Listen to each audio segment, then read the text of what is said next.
ரிஷப ராசிக்காரர்களே, சுக்கிரனை அதிபதியாக கொண்ட உங்கள் ராசிக்கு இன்று ஒரு முன்னேற்றமான மற்றும் சுப செலவுகளை காணும் நாளாக அமையும். மனதில் தன்னம்பிக்கை அதிகரிக்கும். வெளிவட்டாரத்தில் உங்களின் செல்வாக்கு உயர்ந்து காணப்படும். மற்றவர்கள் உங்களை மதித்து நடப்பார்கள். தொழில் மற்றும் வியாபாரத்தில் புதிய அணுகுமுறைகளை கையாள்வது வெற்றியை தரும். உங்கள் புத்திசாலித்தனத்தால் மறைமுக எதிர்ப்புகளை சமாளிப்பீர்கள். வியாபாரத்தில் விற்பனையும் லாபமும் கூடுதலாக கிடைக்கும். உத்தியோகத்தில் சக ஊழியர்களின் முழு ஒத்துழைப்பும் மேலதிகாரிகளின் ஆதரவும் கிடைத்து எதிர்பார்த்த வேலைகளை சுலபமாக முடிப்பீர்கள்.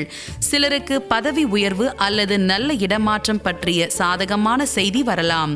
நிதி நிலைமை பொதுவாக சிறப்பாக இருந்தாலும் எதிர்பாராத சுப செலவுகள் அல்லது வீட்டு தேவைகளுக்காக செலவுகள் கூடும் என்பதால் முதலீடுகள் விஷயத்தில் சற்று நிதானம் தேவை. நண்பர்களிடம் கடனாக கொடுத்த பணம் திரும்ப கிடைக்க வாய்ப்புள்ளது. குடும்ப வாழ்க்கை மகிழ்ச்சியாக இருக்கும். வாழ்க்கை துணை வழியில் எதிர்பார்த்த காரியங்கள் நல்லபடியாக முடியும். உறவினர்கள் மூலம் மகிழ்ச்சி தரும் செய்தி வந்து சேரும். திருமண வாழ்வில் அன்பும் அந்யோன்யமும் நீடிக்கும். பிள்ளைகளின் தேவைகள் பூர்த்தியாகும்.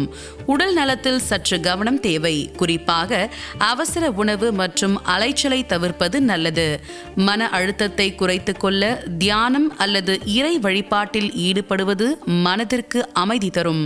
பேசுவதிலும் முடிவெடுப்பதிலும் நிதானத்தை கடைபிடிப்பது தேவையற்ற சிக்கல்களை தவிர்க்கும்.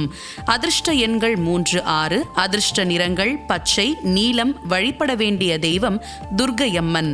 பரிகாரம்: இன்று துர்க்கையம்மனுக்கு நெய்விளக்கு ஏற்றி செவ்வரளி பூக்களால் அர்ச்சனை செய்து வழிபட முயற்சிகள் வெற்றியடையும். அனுகூலமான திசை தென்மேற்கு.